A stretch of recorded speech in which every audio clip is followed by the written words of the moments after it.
اللہ اللہ اللہ۔ ماہ ربیع الثانی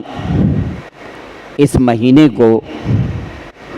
اللہ تبارک و تعالیٰ کے ایک مقبول اور مقرب بندے کے ساتھ ایسی خاص نسبت ہو گئی ہے کہ اب عوام الناس میں اس مہینے کا اصلی نام ماہ ربیع الثانی کسی کو یاد ہو یا نہ یاد ہو، لیکن یہ یاد ضرور رہتا ہے کہ 11ویں شریف کا مہینہ آ گیا ہے۔ تو اس مہینے کو ہمارے 11ویں والے آقا پیران پیر دستگیر پیر لاثانی قندیل نورانی شاہباز لا مکانی محبوب سبحانی سیدنا شیخ عبد القادر جیلانی المعروف حضور غوث اعظم رضی اللہ تعالیٰ عنہ سے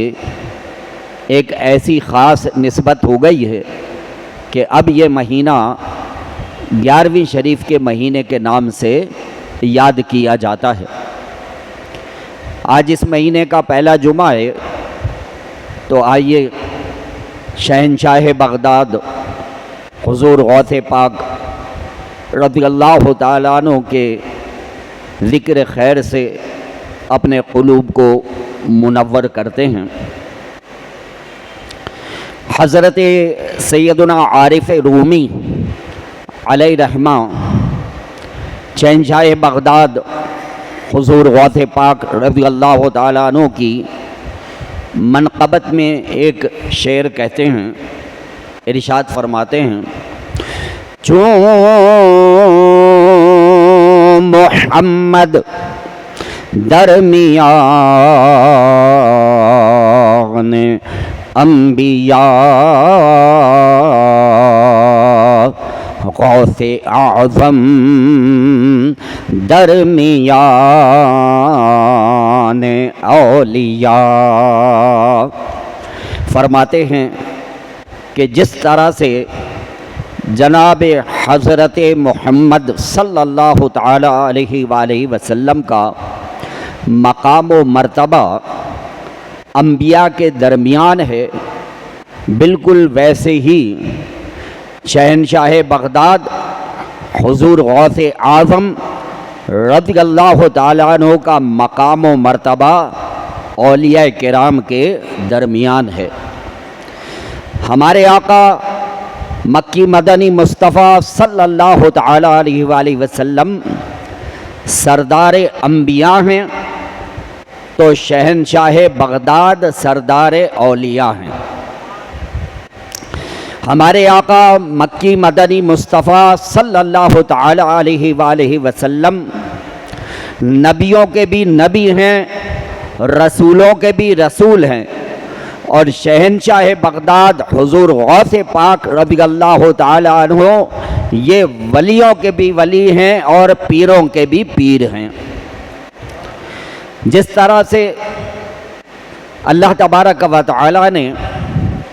اپنے حبیب صلی اللہ تعالیٰ علیہ وآلہ وسلم کو جامع المعجزات بنا کر اس دنیا میں بھیجا، تو اسی طرح شہنشاہ بغداد حضور غوث پاک رضی اللہ تعالیٰ عنہ کو اللہ تبارک و تعالیٰ نے جامع الکرامات بنا کر اس دنیا میں بھیجا۔ حضور نبی کریم صلی اللہ تعالیٰ علیہ وآلہ وسلم اپنے حسب و نسب کے لحاظ سے سب سے اونچے اور عالی خاندان سے تعلق رکھتے تھے، بالکل اسی طرح شہنشاہ بغداد حضور غوث پاک رضی اللہ تعالیٰ عنہ بھی اپنے زمانے کے بہت ہی عالی حسب و نسب والے خاندان سے تعلق رکھتے تھے۔ شہنشاہ بغداد حضور غوث پاک رضی اللہ تعالیٰ عنہ نجیب الطرفین سید ہیں، یعنی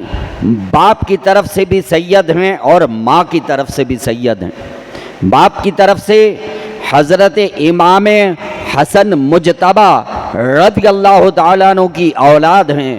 اور ماں کی طرف سے شہید کربلا امام حسین رضی اللہ تعالیٰ عنہ کی اولاد ہیں۔ غور فرمائیے کہ اتنا عالی حسب و نسب اور اتنا عالی خاندان اللہ تبارک و تعالیٰ نے اس میں آپ کو پیدا فرمایا۔ نبی کریم صلی اللہ تعالیٰ علیہ وسلم کی دنیا میں آمد سے پہلے جتنے بھی انبیاء کرام اور رسول علیہم السلام تھے، وہ نبی اکرم صلی اللہ تعالیٰ علیہ وسلم کی دنیا میں آمد کی خوشخبری دیتے تھے۔ ان کی کتابوں میں، ان کے صحائف میں نبی آخر الزماں صلی اللہ تعالیٰ علیہ وسلم کے فضائل و کمالات تحریر تھے۔ تو جس طرح حضور نبی کریم صلی اللہ تعالیٰ علیہ وسلم کی آمد سے پہلے نبیوں اور رسولوں نے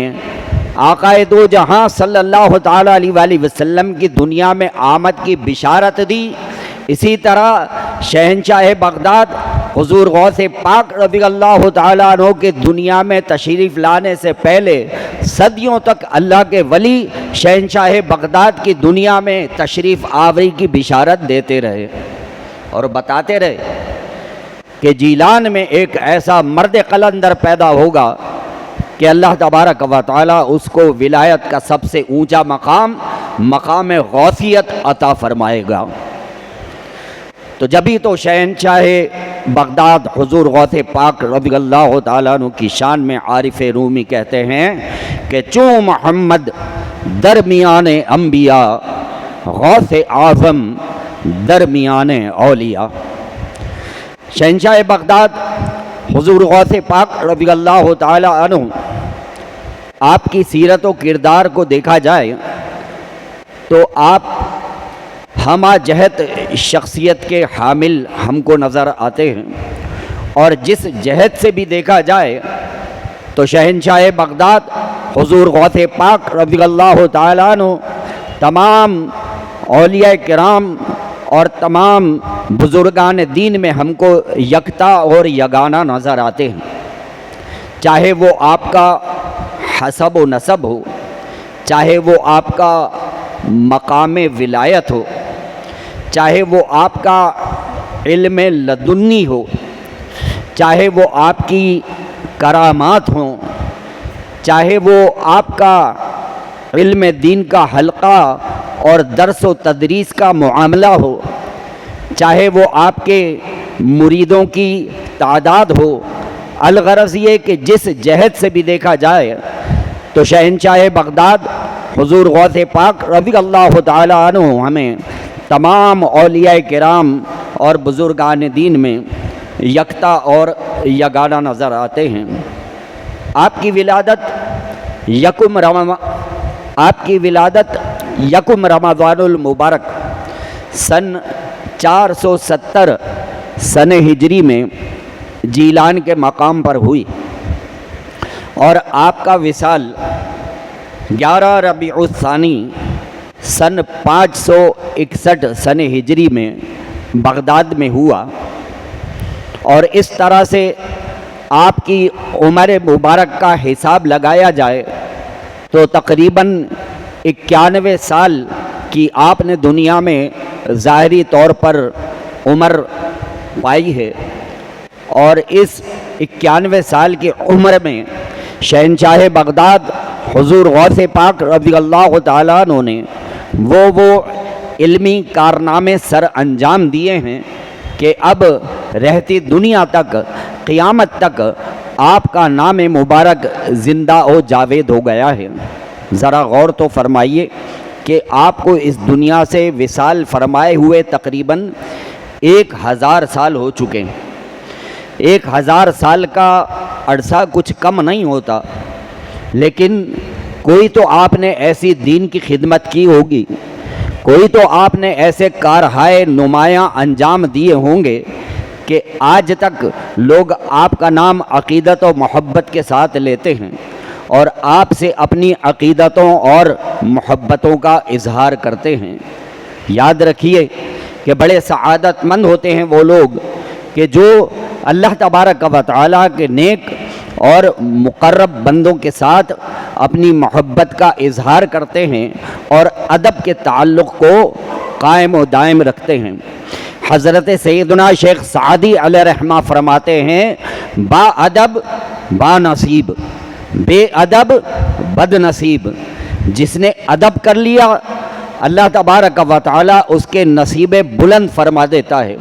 اس کی قسمتیں اونچی ہو جاتی ہیں، اور جو بے ادبی کرتا ہے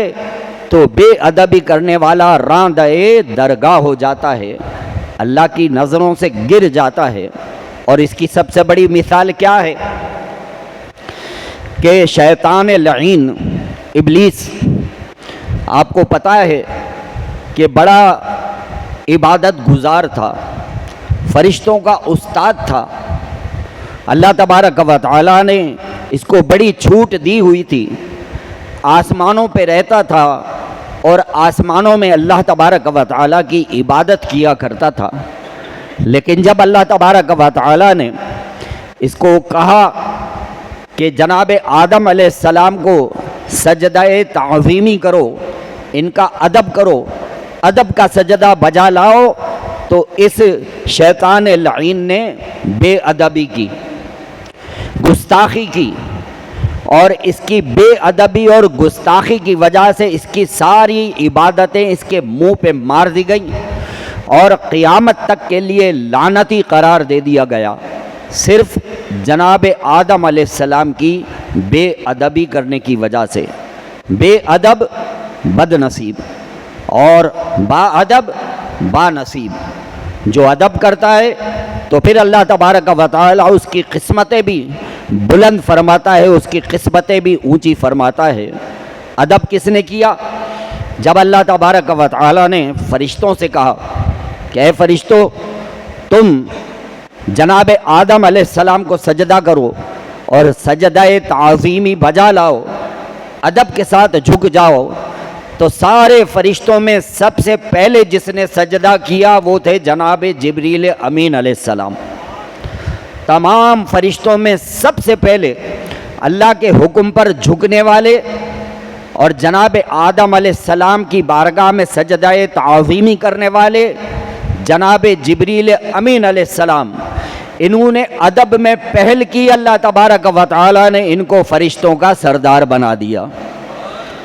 ادب کی وجہ سے، کہ انہوں نے ادب کیا تو رب کریم نے ان کو سرداری عطا فرما دی، اور جس نے بے ادبی کی، گستاخی کی، راندہ درگاہ ہو گیا، اللہ تبارک و تعالیٰ کی بارگاہ سے دھتکار دیا گیا۔ تو خوش نصیب ہیں وہ لوگ کہ جو اللہ تبارک و تعالیٰ کے مقرب بندوں کی تعظیم کرتے ہیں، ان کا ادب کرتے ہیں اور ان کے ساتھ محبت کے تعلق کو قائم و دائم رکھتے ہیں۔ یہ ہمارے لیے بڑی سعادت کی بات ہے کہ الحمدللہ ہم شہنشاہ بغداد حضور غوث پاک رضی اللہ تعالیٰ عنہ کے ماننے والے ہیں، ان سے محبت کرنے والے ہیں، ان کا ادب کرنے والے ہیں۔ رب کریم ہم کو ہمارے اس عمل خیر کی بہترین جزا عطا فرمائے۔ اگر آپ کو یہ ویڈیو پسند آئی ہو تو اس ویڈیو کو لائک کریں، کامنٹس کریں، شیئر کریں اور میرے اس چینل کو سبسکرائب کریں۔ جزاک اللہ خیر۔